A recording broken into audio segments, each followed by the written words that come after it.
Hi, it's Nicola from Morecambe Bay Wills. Today's top tips are to parents. So if you're a parent of a child that's under 18, you should listen to this. So none of us want to think about the fact that our children may be left on their own if something happened to you and your partner, if you have your partner.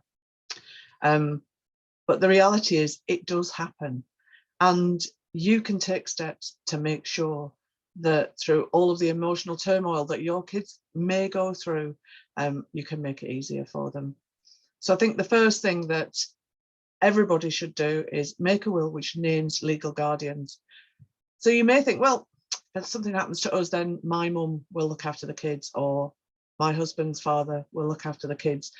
They don't have a legal right to do that. They need to be named as legal guardians. And the reality is that the children will be placed with the appropriate people by social services if legal guardians aren't named. And for some people, that might not be who you wanted. You know, you may think, well, it would have been my sister, or I'd rather it not be his brother, for example.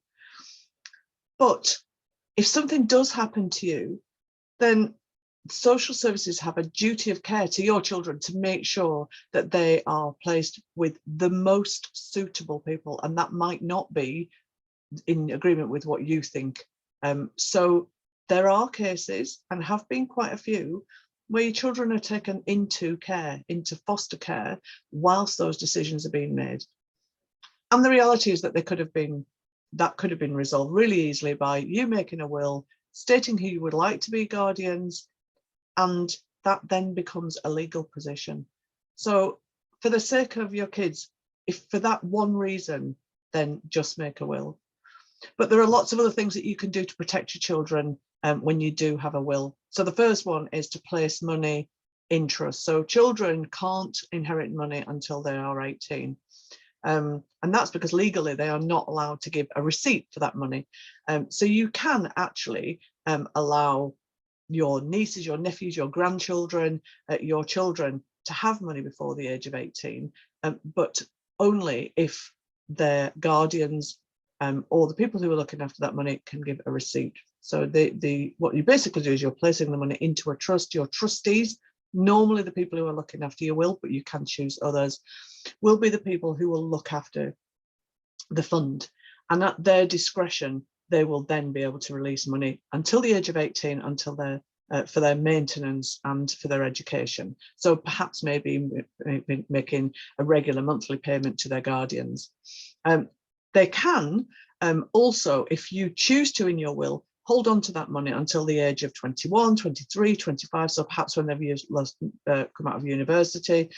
And you can then make a letter that goes along with your will to say, well, what would you like them to have that money for? So, you know, maybe not have the whole pot of money until they're 25, but, you know, before they're 21, then maybe release money for a property deposit, or maybe for university fees, for example. So you can do that in your will, and you have your trustees hold on to that money. And the other thing that I would advise is don't leave money to someone else to hold for your kids. Yeah. I get lots of people who say, oh, well, I'll just leave the money to my mum just in case anything happens, and then she can pass it on. The reality is it then becomes your mum's money, and, you know, it could be lost in a divorce, it could be lost in bankruptcy, it could be lost if she remarries, it could be that she falls out with the child and therefore, you know, is never going to give that money to the child. And also it will count for her benefits or for her care fees or in her estate if she died, and it's not guaranteed to go to your kids. So absolutely never leave money to anyone on the assumption that they're going to give the money to your children. Leave it in trust, appoint trustees that you trust, that's why they're called trustees, and write some really good guidance for what you would like that money to be used for. So I hope that was useful. If you want any more information, give me a call. You can find our numbers on social media, or you can email us via our website. Just give me a call and we can go through whatever queries you have about being a parent and making sure your children and your family are protected in your will.